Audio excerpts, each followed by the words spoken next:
ആഗോള ബോക്സ് ഓഫീസിൽ നിന്ന് ആദ്യ ദിനം 17,18,00,000 നേടിയ ചിത്രമാണ് തുടരും. ഇതിൽ കേരളത്തിൽ നിന്ന് 5 കോടി മാത്രമേ ഉണ്ടായിരുന്നുള്ളൂ എന്നതാണ് ഏറ്റവും കൗതുകം.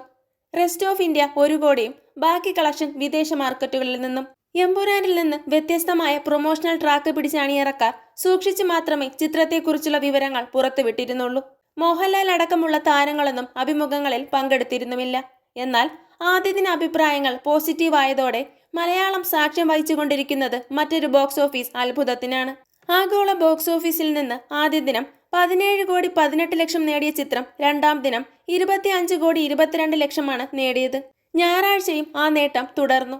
ഞായറാഴ്ച കേരളത്തിൽ നിന്ന് വലിയ നേട്ടമാണ് ചിത്രം ഉണ്ടാക്കിയത്. കേരളത്തിലെ തിയേറ്ററുകളിൽ 95% ഒക്യുപ്പൻസി ഇന്നലെ ഉണ്ടായിരുന്നുവെന്നാണ് റിപ്പോർട്ടുകൾ. വളരെ അപൂർവമായി സംഭവിക്കുന്ന കാര്യമാണിത്.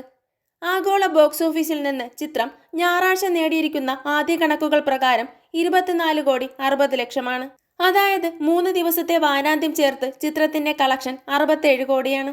കൂടുതൽ സിനിമാ വിശേഷങ്ങൾക്കായി ചാനൽ മറക്കാതെ സബ്സ്ക്രൈബ് ചെയ്യുക.